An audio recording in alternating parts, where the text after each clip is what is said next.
it looks like it is working. So first of all, thank you very much for actually joining me in the Geschmack movement. I am totally excited because it's all new and we're still kind of like growing together into this. So please, if you were in, if you're new in the group, feel free to introduce yourself, of course, but also to ask questions. And if you have questions during tonight's live stream, live masterclass, put them in the comments on Facebook and I'll look every now and then. I'll check the live chat to see whether there are questions. And if you watch this in a replay, you can still ask your questions in the comments because I'll get the notification. So I'll come back to you. Doesn't really matter.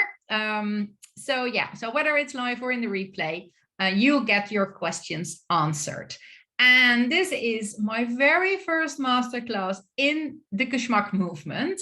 And on kind of like popular demand of people around me and previous customers, I chose it to be a masterclass about spices. And it is also because I myself, of course, I am a total fan of spices. Maybe you even saw it already. I can geek out completely about spices. I love them. I love using them. I love the versatility of them. I love the variety. And what I also love is that you can do so much with spices, and make it like kind of like easy to lower the amount of sugar and lower the amount of salt in your day-to-day, like in your daily diet.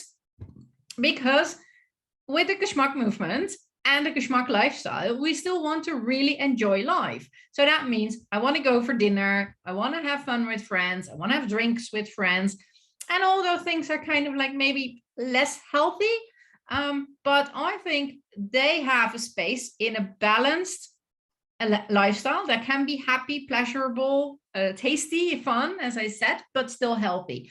It's all about balance. Within the Geschmack movement, it's all about balance. So balancing going for dinner, which means you probably get too much salt because that's how the world still works. Balancing it with home cooked meals where you really reduce the amount of salt. And the same goes with, go for a night of drinks, alcoholic drinks, maybe sugary drinks, and you balance that out by not using too much sugar in your day-to-day diet. So that's kind of like what I stand for. It's about balancing things out and still, have the opportunity to enjoy life to the fullest. So that's my philosophy. That's the philosophy behind the Geschmack movement. And that is why spices are my very, very first live masterclass within this group, because they offer you plenty of opportunity to do exactly that. Balance things out. So yeah, so that's really cool, and I'm really looking forward to it. Of course, I made some slides. You might want to take some notes because I'm kind of like, in my previous life in corporate, I'm very much trained to not put everything on the slides. So, and I am naturally very talkative. Of course, the slides will be available. You can get them, ask me, and I'll get them no matter whether you're watching live or maybe you watch this video in a few months' time from recording and you can't really find it in the group. Let me know. I will upload the slides also into the guides, but if you need any help, just put a comment below this video and I'll get back to you. So let me start sharing my screen.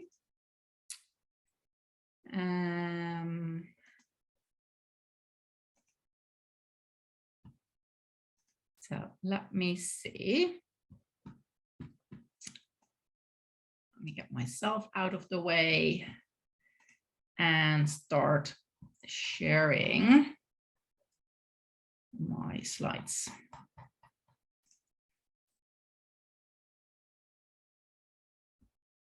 Okay, here we go.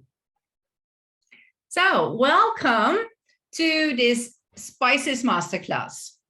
I am Emily, and if you don't know it, don't worry. If you don't know me yet, I will of course introduce myself.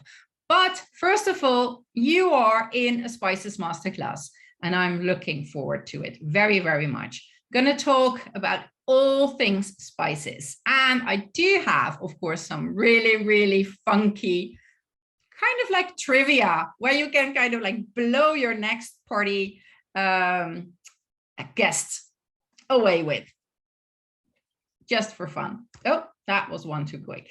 So yeah, as said, briefly, something about myself.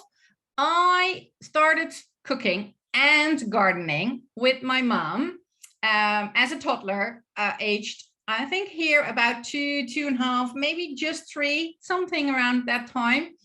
And have been doing that, cooking and a bit of gardening, but especially cooking with my mom for actually forever after that, professionally and privately.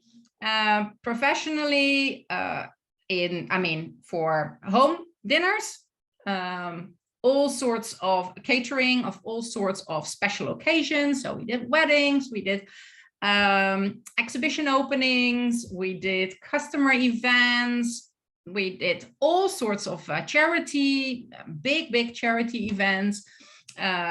We cooked at schools. My mom even cooked on television in the Netherlands.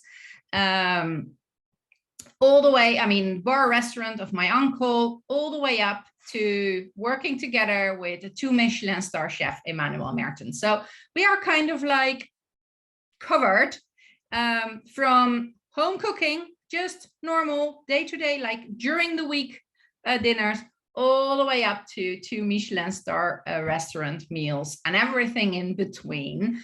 And that as the 5th, and me, myself, the 6th generation female chefs in the family. So quite some family legacy behind us on ingredients, on cooking, on flavor combinations, but also on growing your own vegetables, because all my grandparents and my mom's grandparents and everybody always had at least a little garden, even if it was maybe only for the herbs, but in general, it was bigger than that. As I said briefly, I'm originally from the Netherlands, but now living in Switzerland.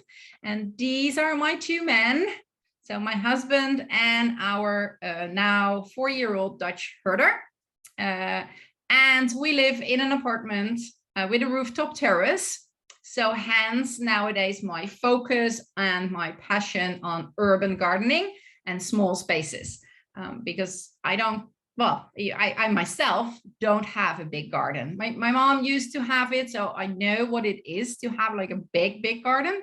But I don't have it now, so I totally focused on urban gardening on small spaces. And then the last photo, maybe a little bit shocking one, but very important because it's why I'm here.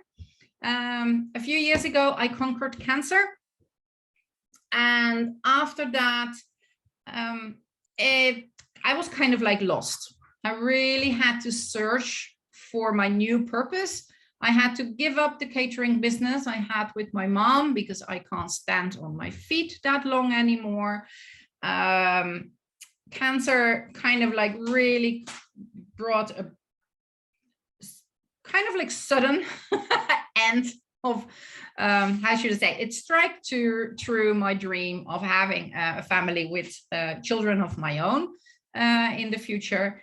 So I kind of like had to find myself again. I had this amazing family legacy on cooking and working with ingredients and everything. And I kind of like just assumed, as one does, that I would pass that on to kind of like the next generation. And then all of a sudden that next generation would not be there. So I was a bit lost. I was kind of like, okay, what I'm going to do with this heritage? How am I going to spread the word? How am I'm going to make sure that people can kind of like benefit from it? And that's why I am where I am now, because it actually made me decide to become a lifestyle coach and share my 150 plus years family legacy on cooking, flavor combinations, fresh ingredients, handling whole food ingredients, cooking processed food free, combined with my personal experience on mindset coaching and, of course, urban gardening. And that is how the Geschmack movement came to be. It is, as I said, it is a lifestyle. It is a healthy lifestyle, but it's also vibrant. It's joyful. It's pleasurable. You get a lot of energy from it, and it's fun and tasty. It's very tasty. It's absolutely not boring or some repetitive diet. It is a lifestyle, and it's all around healthy yet very tasty and fun food. So that is where you stepped in when you became a member of this group. If you didn't know yet, this is it. So, okay. So now down to business. We're going to have a masterclass on spices tonight. And I want you to tell you just what can you expect. You can expect me talking about the value of a spice cabinet. It's quite broad. We're going to talk about 6 specific spices. I made the choice of 6 spices for today. And we're going to talk about their cooking methods. And I'm going to give you some cooking inspiration. And finally, of course, we're going to dive a little bit very technical into the art of combining or the art of blending.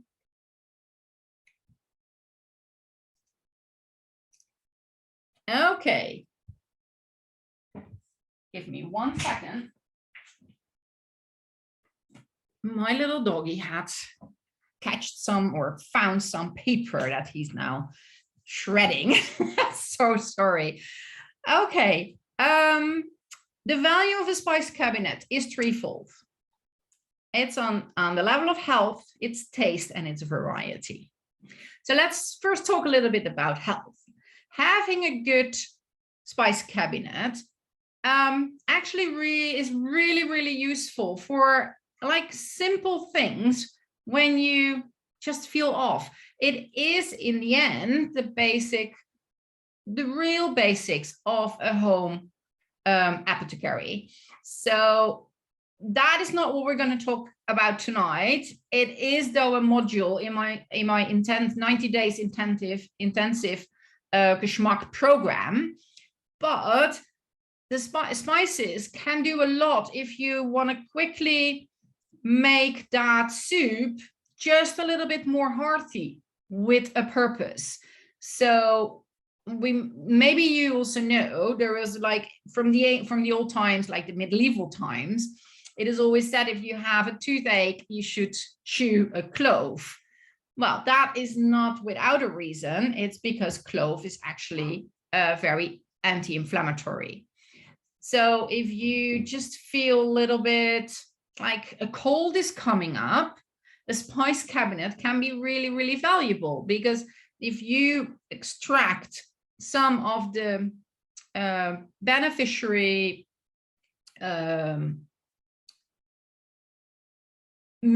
almost medicinal wealth and value that is in spices in a little bit of water, like a clove, anti-inflammatory, peppery, which kind of like is helping you fight a fever, and you cook that in like a little bit of water, and you add to that some orange juice and maybe some honey.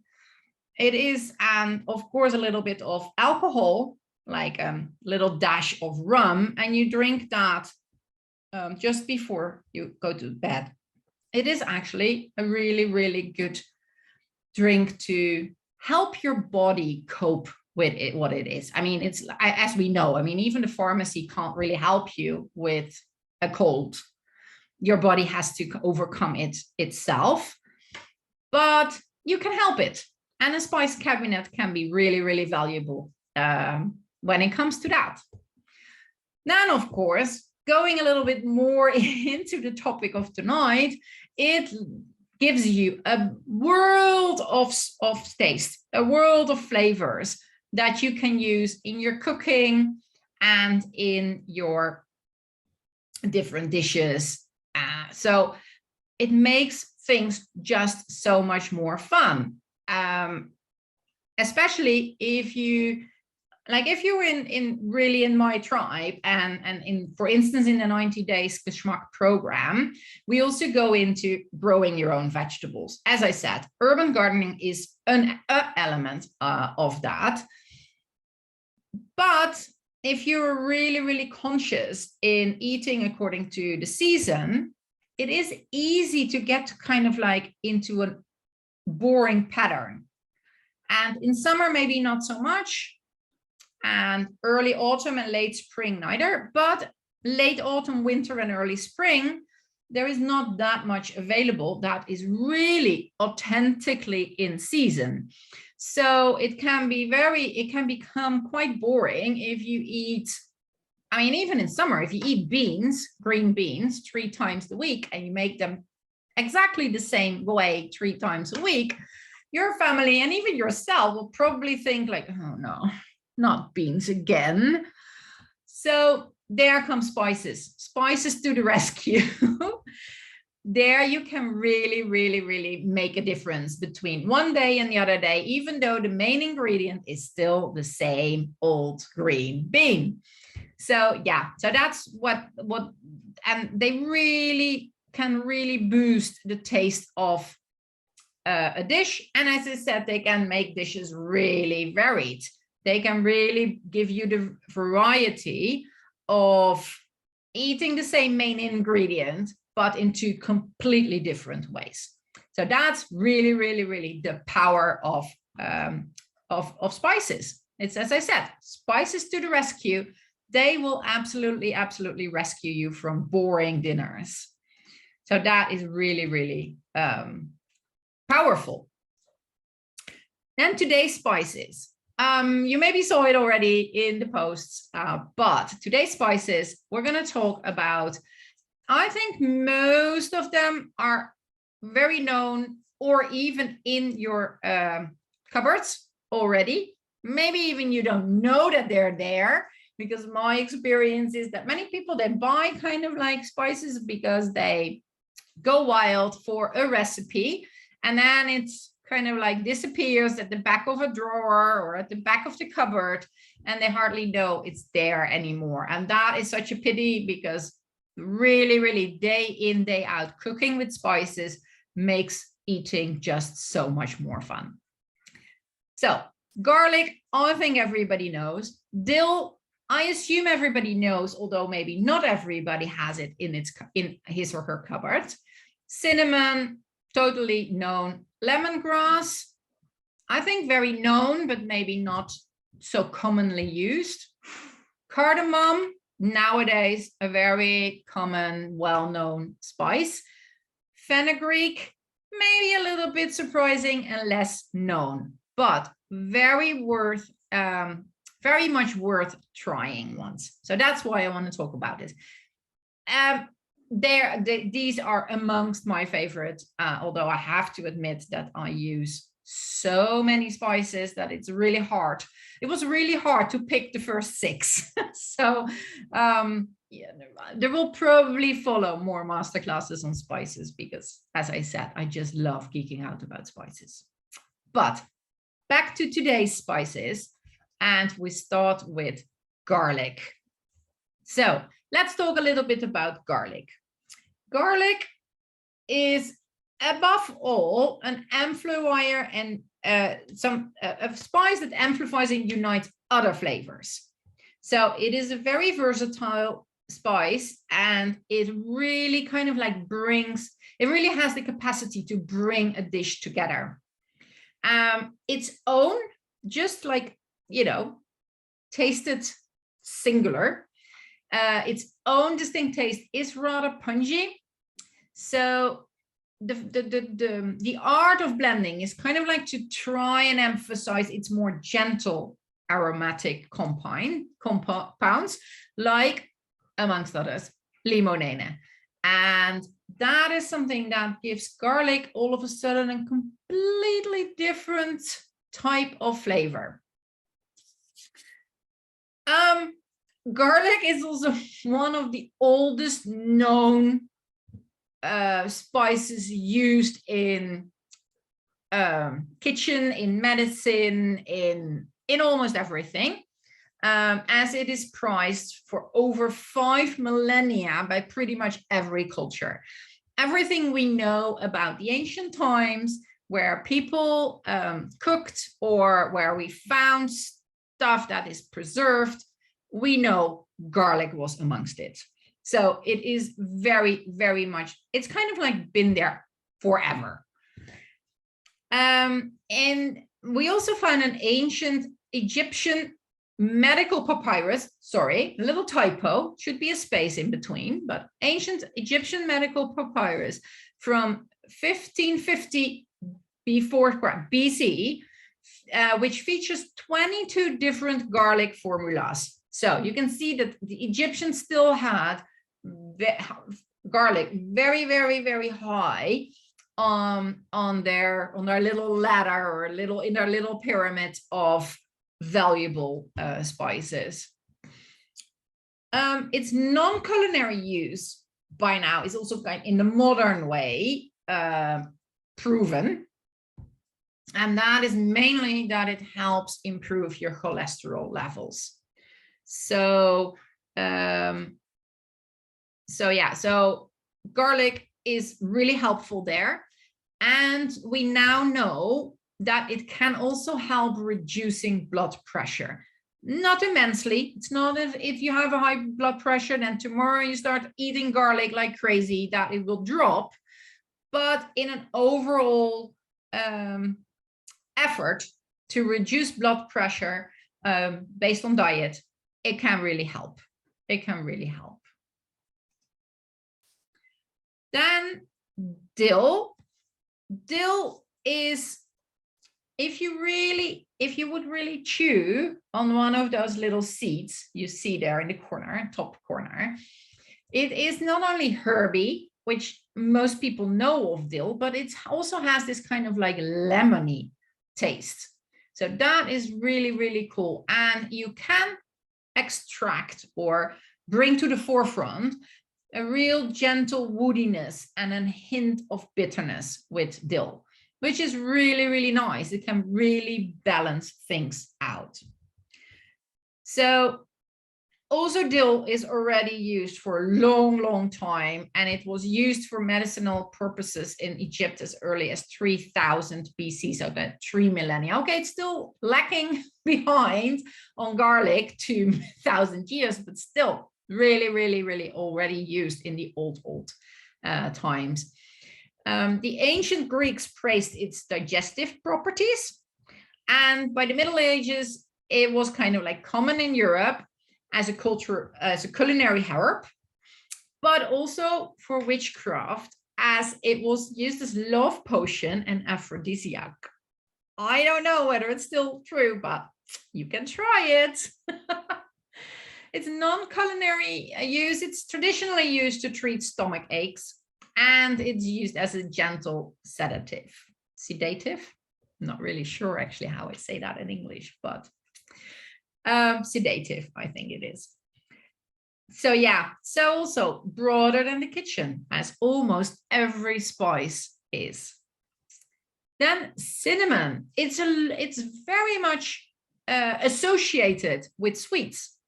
But if you taste cinnamon just like chewing on the stick or putting some of the powder in your mouth, in itself, it does not taste sweet. But here actually the nose comes into play. It's not the sweetness in the taste. It's more the sweetness in the nose, which enhances the perception of sweetness in other ingredients. This is an amazing spice. If you're a sweet tooth, and you want to minimize or lower your sugar intake, cinnamon is going to be your friend, because it's a very, very powerful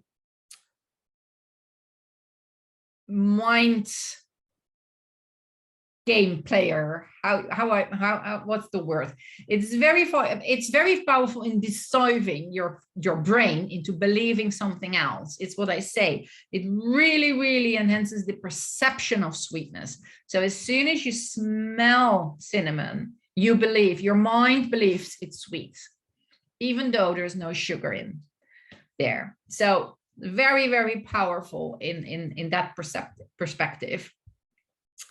On the other hand, if you go back to the real cinnamon, which is not sweet, as I said, its main flavor compound is actually sensed by temperature receptors on our tongue. So that means it actually triggers the same receptors on our tongue that are triggered by pepper or chili. It's like the hot spots on your tongue. And that means you can use it to that purpose.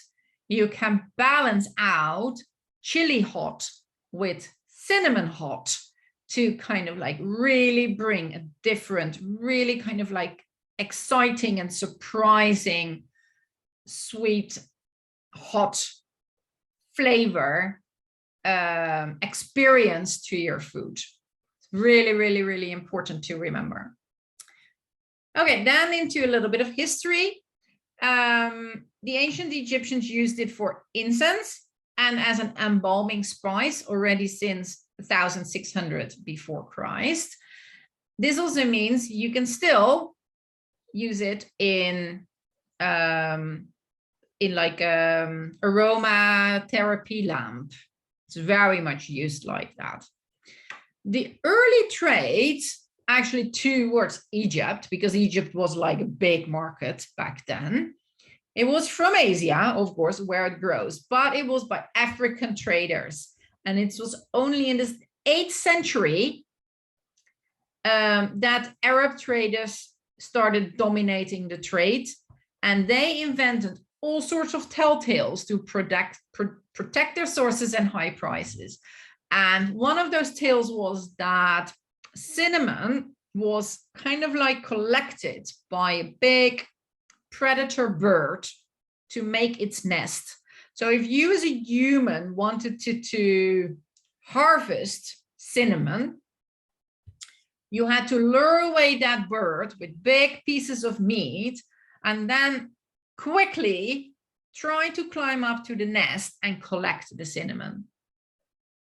But it took about 7 centuries before the Europeans figured out that it was actually the bark of a tree that was growing in Asia.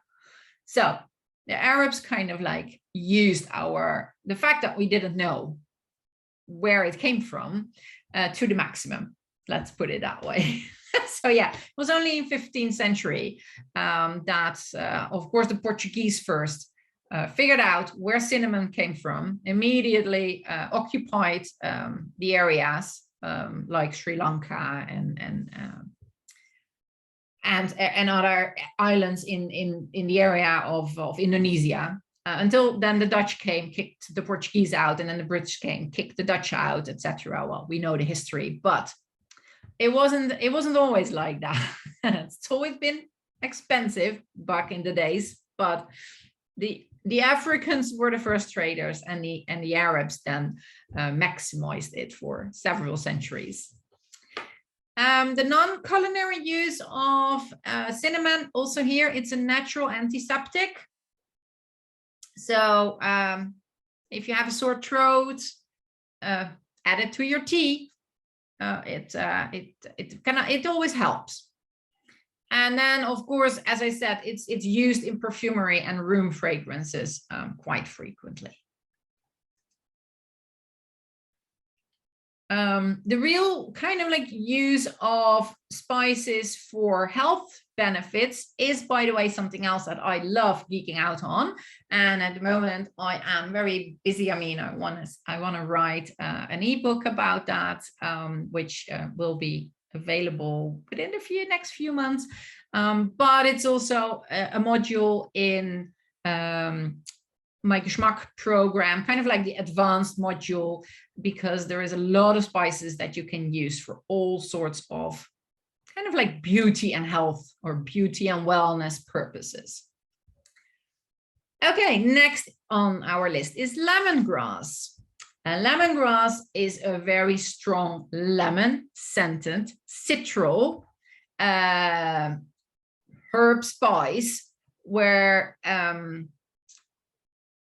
it really dominates. The citral really dominates. It is the main flavor component. So with lemongrass, it's very important to not intensify this citral or citrusy flavor with other lemony spices. You can still kind of like address the citrusy component of lemongrass, but you do it with spices that are not necessarily known for its citrusy flavor. So that's kind of like the interesting thing. You can really bring the citrusy flavor compound of lemongrass to the forefront, but don't do it with lemony spices. So don't add extra lemon to get it on the forefront, because then it's going to be overpowering. You use other spices to lift that lemony flavor experience, but because you don't do it with a lemony spice, you balance it out. So you prevent it from becoming overpowering. And that is really important. That's always important. When we come to the art of blending, we talk a little bit more about that, but it is that is kind of like the trick. A little bit of history. It's used both medicinally and as flavoring agents in Asia for thousands of years. Of course, it's native to Asia. It is, I mean, it's grown there in the wild. But by the Middle Ages, it arrived in Europe, and it was also used in a lot of brewing and spiced wine recipes. So maybe next winter, or when you watch the replay in winter, next time you make some mulled wine on your own, maybe add a stalk of lemongrass, just to be different.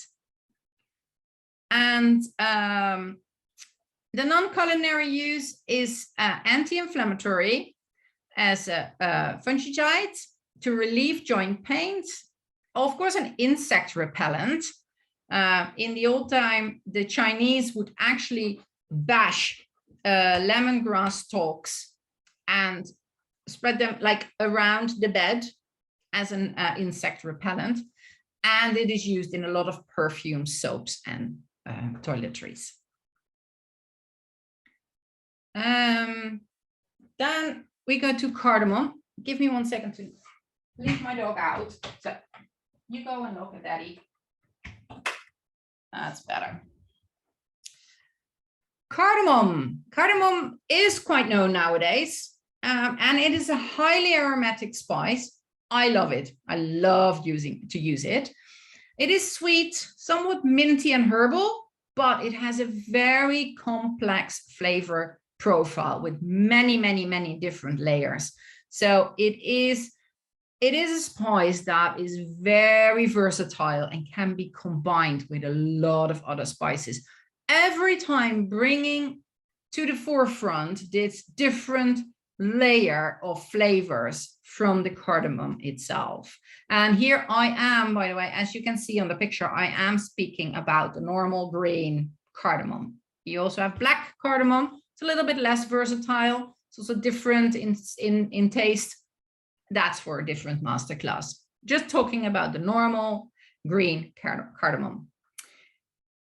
It's used in India for culinary and medical purposes for more than 2,000 years. It's always been around, kind of.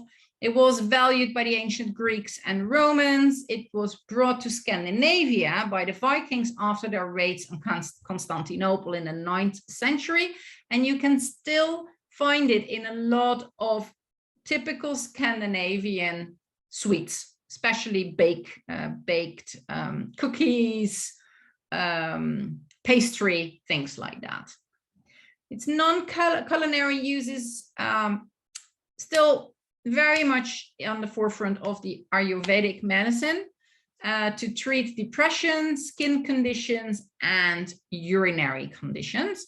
And of course, again, it is used in perfumery and cosmetics. Then the last one of our 6 is fenugreek. And I don't know if you know it, because it's still not that extremely common in most European or Western households, but I love it. It is very, very distinct in taste. It's very different. It really gives a different layer to a lot of especially stewed dishes, maybe a little bit more for winter time than for summertime, but still it's really, really, really nice. It is sweet-ish. It has a strong taste with hints of maple syrup, licorice, caramel, coffee. It's a bit musty aroma. It's not for everybody's liking, but give it a try, give it a chance. Try it in a few different combinations a few times before you say, no, it's not going to get into my spice cabinet. And as I said, it gives savory, so like stews and things like that, and curries, a very, very nice kind of like bittersweet background taste. It makes it really rich. So it's really, really, really, it's an amazing, actually it's an amazing spice. And the oldest seeds, fenugreek seeds, were found at an archaeological site in Iraq and are from 4000 BC. So it's almost as old, or at least what we know about it, it's almost as old as garlic. And I kind of like, I dare to bet that it is just as old as garlic, even though we don't know it because it might not, we might not have found it yet, might not have been described as, or we don't recognize it in the scripts that we have, but I think it's just, I mean, it's almost just as old. It's, it was also found in Tutankhamun's tomb. So, but in Roman times, by the time the ancient Romans were around in Europe, it became so common that the greens were actually used as cattle fodder instead of as a herb. So, and by the Middle Ages, it was cultivated kind of like everywhere in Europe as a medicinal herb. And it was used as a digestive aid and stimulant. And in the Ayurvedic medicine, it's also used against hair loss and to treat skin problems. And nowadays it can still be used as a fabric dye, so to dye fabric like wool and cotton and everything. So yeah, so it's a very natural organic dye for fabrics. Okay, now let's dive a little bit in some cooking methods, because there are a few things that are important to get the most out of your spices. First of all, if you want the really traditional, everybody knows garlicky taste from garlic, you need to leave your garlic cloves for a minute or so after you crushed or chopped them. So don't just, I mean, I totally agree with using like a garlic press, but do it on a board and let it sit for a little while before you put it in the pan, of course, with the oil and the juices that come from it. But that is the way of getting the allium actually to work, to come out, to free itself. It's also very, very important that you cook it gently. in oil. I mean, fat is the best way, so oil or butter or some fatty lard, some fatty substance. And you have to cook it gentle to avoid bitterness. I still see so often and so many recipes where they tell you to fry the onion and or to heat the oil, to fry the onions and add the garlic at exactly the same time. Well, first of all, the heat is too high. And even if you want to saute the onions need way longer to saute than the garlic. So the garlic will kind of like start getting bitter already. So if you used to do that, please, please, please change to putting the onions in first. And then at the very last moment, kind of like half a minute, you put in the garlic. And then you avoid all sorts of bitterness without losing the allium or the flavor. As I said, if you chop it or crush it or press it, you have to give it a little bit of time for the allium to kind of like free itself. That also means that the whole clove, if it's not damaged, crushed, sliced, chopped, whatever, just as the whole clove, the allium is not there. It's not yet formed. And that's also why you don't taste it if you cook a whole clove or you roast a whole clove. Then actually garlic is sweet and mild. It does not have that pungy flavor that the allium actually brings. So that is very different. And it is totally fine to use garlic powder if you make your spice mixtures to use as a rub or to marinate or whatever. It's totally fine. If you use a spice mixture where garlic powder is in it and you want to add it to your dish, make sure it always first comes in contact with the fatty substance you use to fry the meat or the vegetables or whatever, or just mix it with a little bit of oil before you add it to your dish. Okay, then we have dill. Of course, from dill, you can use the fresh leaves. Pretty much everybody, I think, knows it from smoked salmon, from pickles, from whatever. You can dry fry the seeds, really, really, really nice. If you cook it, you do that in oil or fat to allow the flavors to emerge. Dill, the flavor compounds of dill don't really emerge or dissolve in water unless you give it enough time to fermentate, because the fermentation, the alcohol that actually comes with the fermentation is the liquid or the carrier that allows the dill flavor compounds actually to emerge. You can ground the seeds to add to spice mixtures, and you can of course use dried leaves in your spice mixtures. Then the cinnamon. It is important, if you use cinnamon in anything that you cook or bake or whatever, to add it from the beginning, because only when it gets enough time together with all the other ingredients and the liquids and everything, it will kind of like its flavors will suffuse the dish. So you need to give it time. Here again, fat and alcohol help releasing the flavors, but also steam is a carrier of the main flavor in cinnamon, which explains why it's used also in diffusers, because the steam will actually carry that and it is used if you make spiced wines.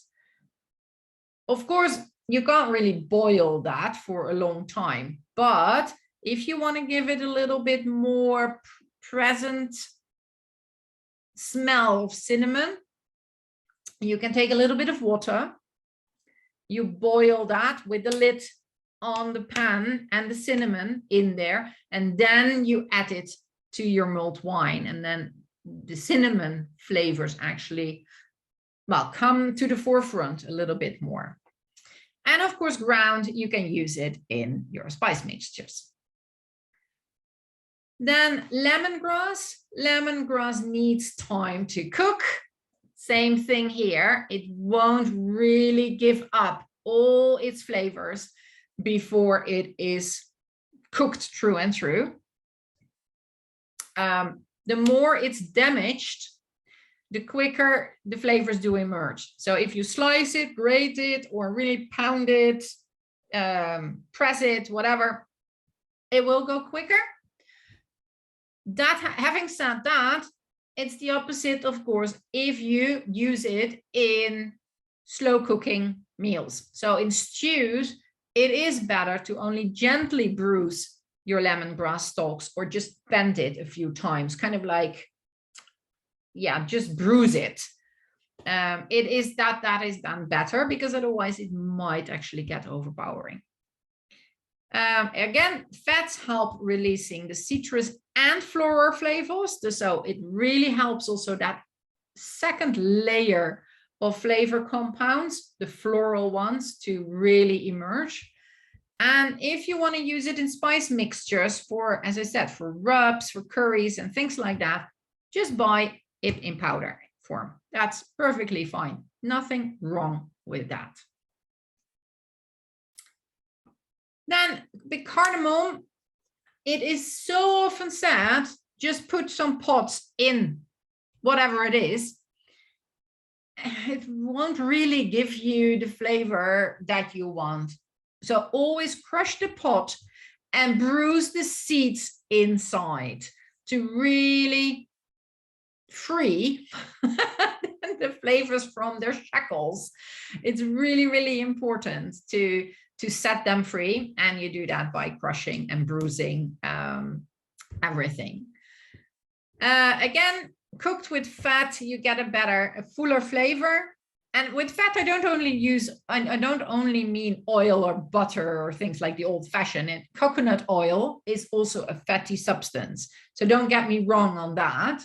I am a total olive oil lover, but it needs a fatty substance. It doesn't need, per definition, oil or butter or lard or like the traditional fatty things that might come to mind. Something like coconut oil or almond oil is coconut milk and almond milk are fatty substances too. You can toast the pods or the seeds.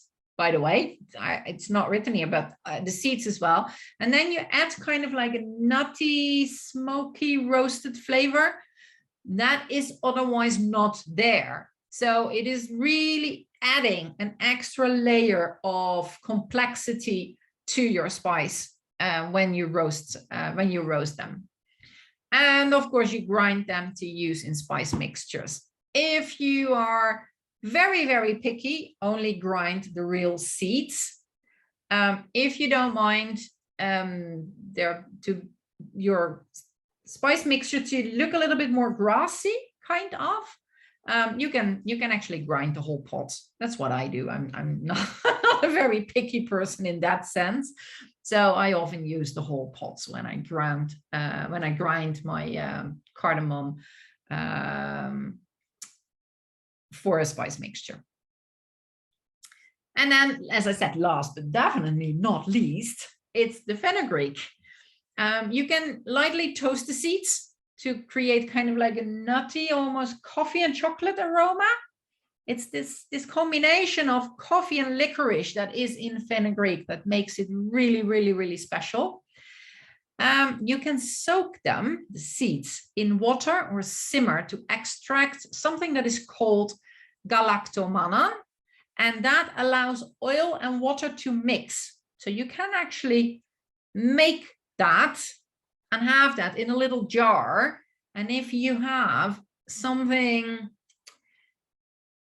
well, in a soup, for instance, it can be really annoying that you have this kind of like fat always, I mean, even the last little bit, and you need it for the taste, but it might be annoying to see it float on the top.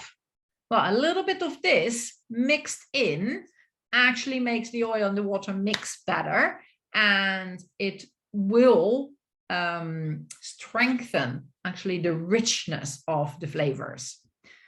So yeah, so that's kind of like a little very, very geeky tip of the night. Yeah, that's a very, very specific thing to fenugreek.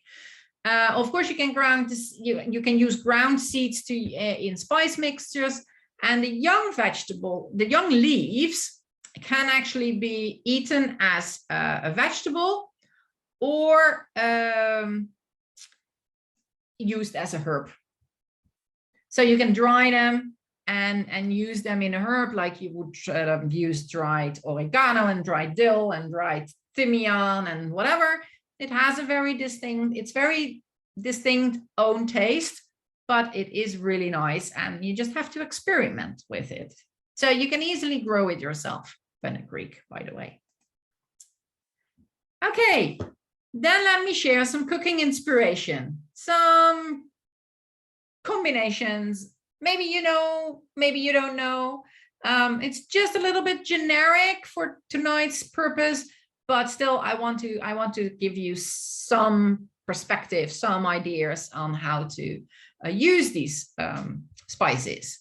Of course, garlic in anything that you're used to use it, but definitely a roast, crustaceans, pulses, but also a soup. And then I'm talking about the roasted garlic that I told you. Take a garlic head, wrap it in tin foil, put it in the oven until it's really, really soft.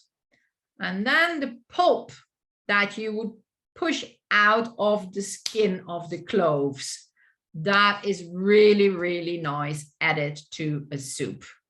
And that can be, of course, a cream soup that is going to be turned into a specific garlic soup. But you can also just do it without a whole, not a whole head, but with 2 or 3 cloves. And then you can add it to your pumpkin soup or your sweet potato soup or your carrot soup or your mushroom soup. So it is really, really nice in a wide variety of taste combinations. Cinnamon, absolutely try to use it savory. If you're not used to it already, please do it. It's really good with whatever you can stew. It doesn't really matter what it is. So not only talking about meat, also an aubergine stew. It's really, really nice to add some cinnamon. It's good with poultry. It's good with red meats. It's, of course, plentiful, known to be used in baking. It is, as I said, it is this really, really, really good way to trick your mind into satisfying your sweet tooth, is by adding a little bit. What I do is I add some cinnamon and some dried and ground orange peel zest to my favorite black tea, and I have that in a little jar, and that is what I use if I have this kind of like afternoon sweet tooth attack. I take a mug of tea from that with the cinnamon and the orange, and my brain is totally tricked into satisfying that I'm satisfying my sweet tooth. That it's kind of like tricked into believing I just drank something sugary. And 9 out of 10 times, this kind of like sweet tooth attacks, they're not because your body really needs the sugar. It's because your brain wants something sweet. And you can totally satisfy it by using this trick. And of course, cinnamon is really, really nice with fruit, poached fruits, preserves, coulis, whatever you do with fruit is really nice. Cardamom, it's really nice to cook together with your rice. Gives this kind of like citrusy taste, smell to your rice. Really good. Of course, it's with meat, it's with apples, it's with pears. I could have actually even added fish. I forgot that. It's really nice with all sorts of fish. It is really nice in a marinade for shrimps. You can use it in drinks, you can use it in baking. As I said, super, super versatile. All of these spices that I actually picked for you. Dill is really nice with all sorts of vegetables. It's carrots, cucumbers, onions. I can keep on going. It's nice with kohlrabi. It's nice with leek. If you make sauteed leek, put some dill seeds, toasted dill seeds, really, really nice. It's good with fish, fresh fish, smoked fish. Try to add some dill to your next round of when you make apple compote or something like that. It's something really different, but it's really nice. And of course, you can always use dill seeds on bread and pastry as a substitute for caraway seeds. Slightly different, but it works very well as a substitute. Then the lemongrass, fish, poultry, pork. It's more on the white meat side. So for instance, lemongrass also I would not use with aubergine, but I do use it with zucchini or courgette. It's nice with poached fruit. It's really nice to soak it in a salad dressing. Sorry. I have bottles on my countertop with nice little lines on it where I make my salad dressing. So, and then I shake it. And every now and then I take one of those bottles, I bruise a stalk of lemongrass, put it in there, let it soak for 3-4 days. Then I remove the stalk and then I use the salad dressing over the next week or 2 weeks or something for, for my salads, but also to on fish or on poultry. It's really, really nice. As I said, in spiced or mulled wine, and it is nice in tea. So you can actually really use it even fresh. You can use it kind of like as the spoon to cool down your tea. Because of course, we're not putting any sugar in our tea. Do we? No, we don't. Okay, then finally, the fenugreek. It's really nice with earthy vegetables like pumpkin, sweet potato, but also turnip, parsley root, celeriac, all that sort of vegetables, the more earthy tasting ones. You can also use it with beetroot, really nice too, together with some roasted walnuts on a salad, really, really nice.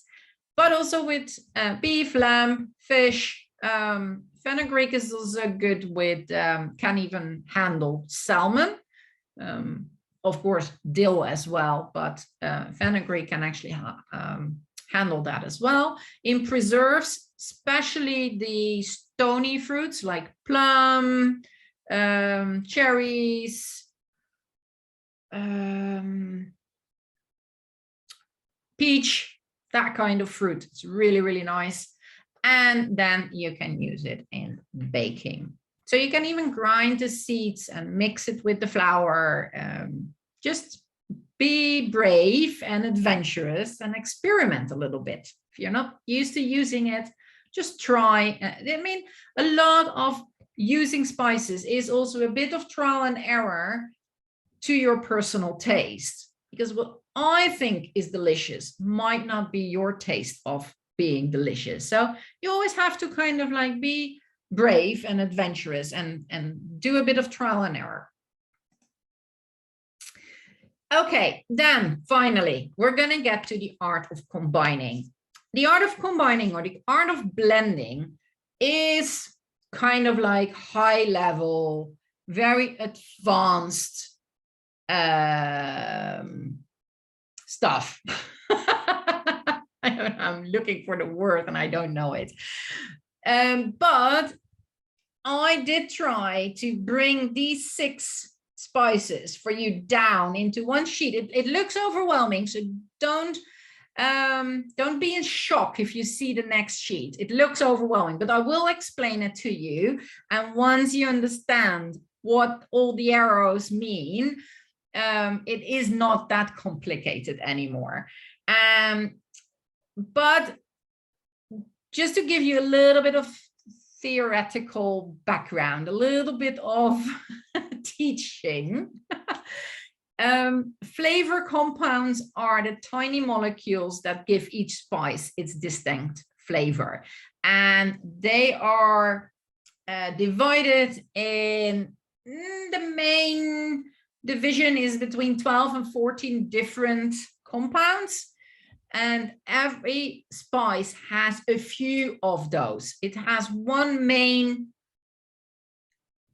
on the foreground, one main most powerful compound, but it normally has at least 2, if not 3 or 4 little bits of different compounds. And that combination makes that you can actually have the main flavor, but by blending, you can bring forward the smaller or the less present compounds in that spice. And that's why blending is so exciting, but also a little bit difficult. So if you combine spices with comparable or complementary flavor compounds, that is what delivers that pleasant, surprising, and delicious something to your dishes. That's what makes the one dish so different from the other. It's, did somebody grab some industrial processed little box of spice mixture with probably salt and sugar in it? Or did somebody actually go to its own little spice cabinet and went into some really artistic state of mind to blend something special? And that is what really makes that something to some dishes, where other dishes with the exact same are looking exactly as if they have the same ingredients. That is what makes them so different. And you can do that. It's not rocket science. It's just having a little bit of background, which I'm going to give you, having some guts, and not being afraid of maybe having to try 2 or 3 times until you find that blend that you really love. And if you love it and you use it in your dishes with all the love that go into a home cooked meal, people will taste it. Believe me, it is absolutely, that is absolutely true. That's the fact I learned over and over and over and over again in my life, in my cooking, with my guests, but also with my students, with my clients, with my friends. Everybody will experience that, ooh, there is something special in this dish. And that moment is priceless. And you can reach that with spices. So for real blending, you choose your primary spice first. This goes a little bit deeper, but I want you to have that already kind of like in the back of your head.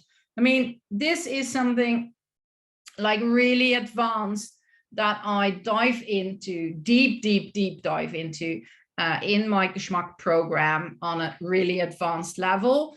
But spices and blending is a module as of the beginning in my Geschmack program, in my first 90 days Geschmack program, you will go into this in a little bit more scientific way.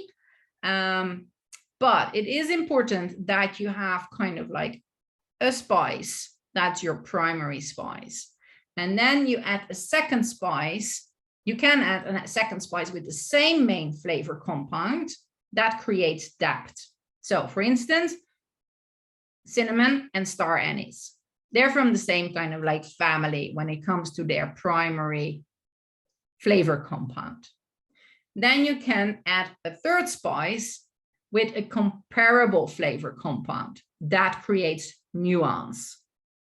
And a fourth spice with a complementary flavor compound adds complexity. So that is kind of like, that's kind of like the science behind blending. But I do understand that's a bit complicated for a first masterclass. So we go back, don't shy away, don't freak out. We go back to our 6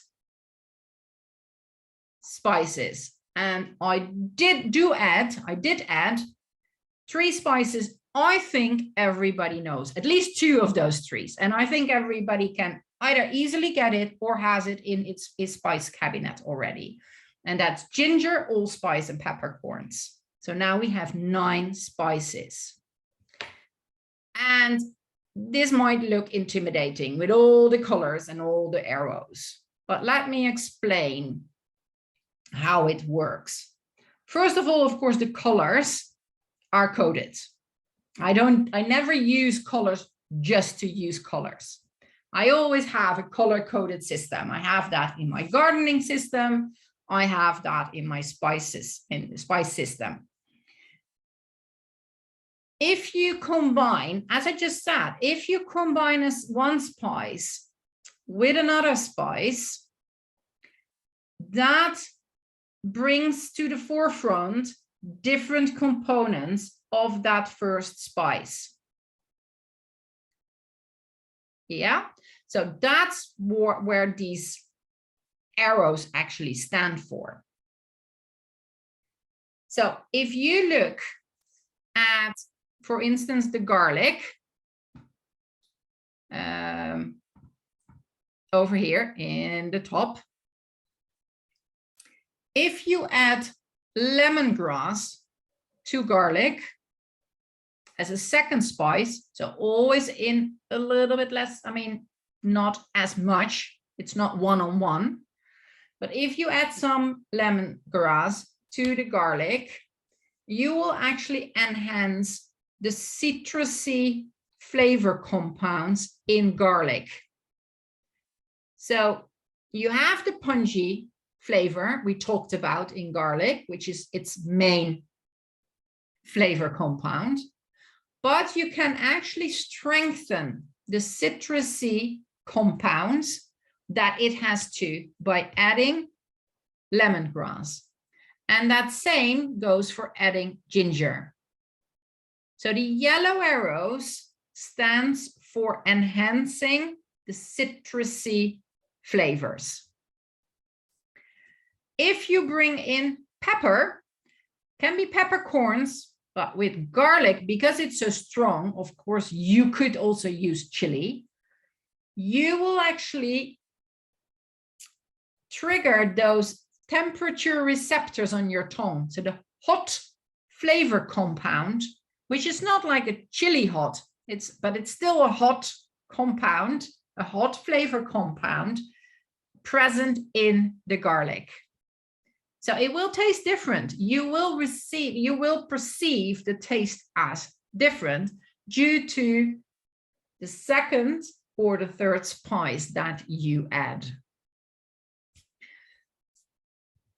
Now, let's have a look at the lemongrass in the middle at the top.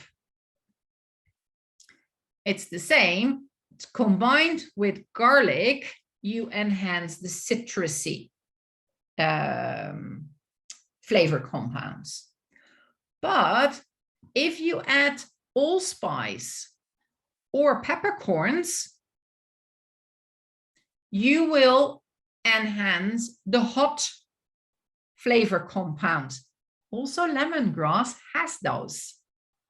Of course, not on the forefront. If you chew on a lemongrass stalk, you're not thinking like, oh, I'm chewing half, kind of like a chili, but in the background. So it is this warmth. It's not, that's what I want to say. I'm not talking about chili hot.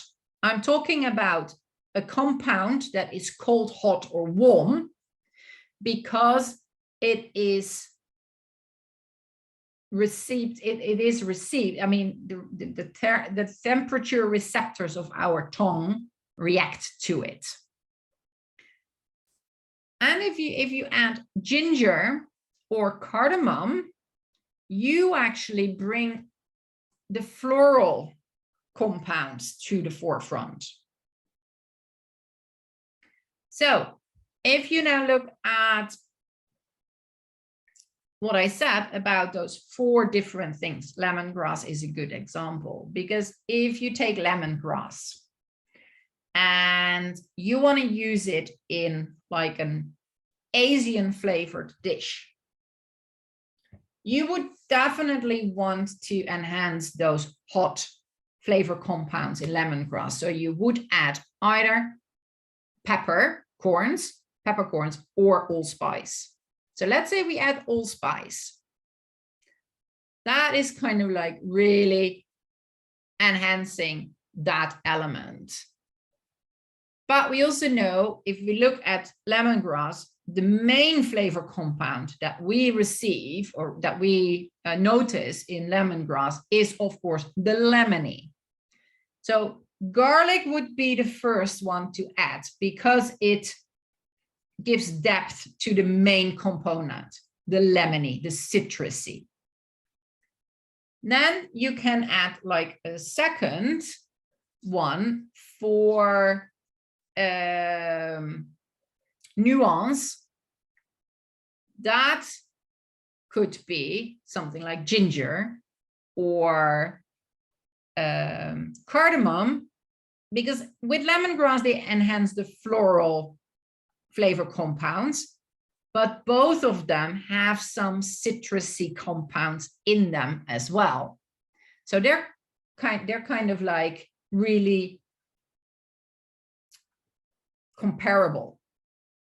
And then you would add the allspice for complexity, just a little bit, just a tiny pinch of hotness, of warmth. That's how blending works. And that's what you can do, for instance, with cardamom as well. Because as you can see, with cardamom, it has a lot of floral possible combinations. So floral is kind of like the first, it's the biggest flavor compound. Although, if you smell cardamom, you immediately notice the citrusy compound, which you would bring a little bit stronger to the forefront by using ginger. That will strengthen the citrusy element. So that will actually bring in the depth. So you will kind of like complementary. You have the lemongrass, you can use the cinnamon or the dill, and then the ginger kind of like really brings to the forefront that citrusy that we even smell that cardamom has too. And then you can add a tiny little bit of allspice, the blue arrow, that will actually bring to the forefront the herbal elements, flavor compound of cardamom that you might not have realized that was there, because it is a smaller amount, it's a weaker flavor compound in the cardamom, but you can strengthen it by adding that tiny little bit of allspice. Getting the flow of it? Is it too complicated? Let me know. But that is how blending works. So let's have a look at cinnamon. Cinnamon is an interesting one as well. as we said, it's not sweet in itself. It's actually, it's a warm spice. So you can see that warmth is strengthened, that warmth that is present very much on the forefront by the allspice or peppercorns. So that would be a very, using one of those would be very complementary. And then you can kind of like bring in that complexity, either the floral compounds of cinnamon with cardamom, or the sweet sensation that cinnamon has.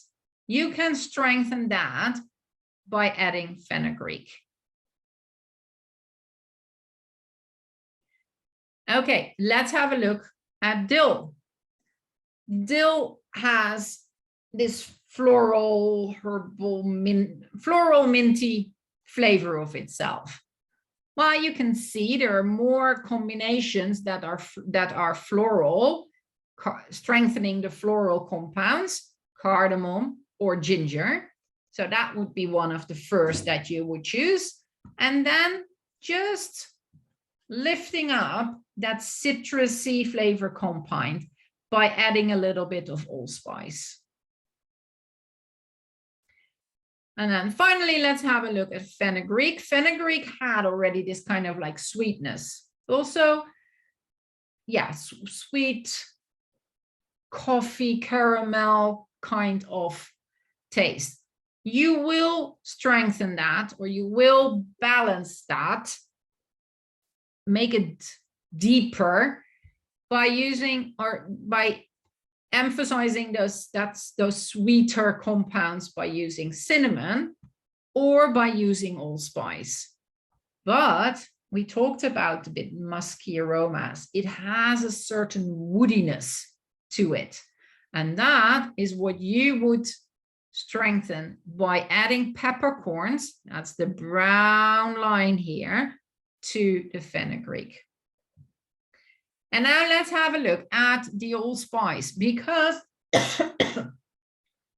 it shows very much how adding a compound has this kind of like, brings these differences, because we can add allspice to almost all of the spices that we talked about tonight, but the garlic. But added to fenugreek, it will actually bring sweetness. Added to lemongrass or cinnamon, it will bring hot or warmth. Added to dill, it will bring citrusy. And added to cardamom, it will actually bring herbal flavor compounds. So that is exactly that's kind of like in a nutshell how versatile spices are based on how you combine them. So this sheet actually gives you a ton of possibilities to start experimenting with making your spice mixtures. And if you want my advice, I'd say start with adding only one or maybe two spices to your main spice and start tasting. Start using it. And then maybe interchange one of them and use it again before you add like everything to your mixture. Then you lose kind of like track on what does what. It's kind of like I always did with, I always had to tell in my cooking classes when I give them is, if I say add XYZ, a pinch of XYZ to taste, that actually means you first taste, then you think, oh, does it really need something? And if it needs something, you start with kind of like a quarter of a pinch, give it like a minute time to release its flavors, taste again. And if you still think, it needs something, you just add another pinch, quarter of a pinch. And instead of just putting the whole teaspoon in one go and then thinking, ooh, that XYZ is a bit overpowering. Same goes with blending your spice mixtures. You have to get the hang of it. You have to build experience to become brave, although you need to be brave to start experimenting. That's kind of like the chicken and the egg story, as always. But as I said, start with one spice and then add one other, taste or smell, and then maybe say, I need a little bit more nuance, or maybe I need a little bit more complexity. And then you go brave. Yeah, promised? Okay, that's a deal. I love it. And this, of course, is the last slide for you. It's the color coding. I talked you through it, but I, of course, included a slide for remembrance that the yellow arrows are the citrusy flavor compounds, the green for floral, the pink is for sweet, the red is for hot or warm, the blue is for herbal, and the brown is for woody. That is how spice blending actually works.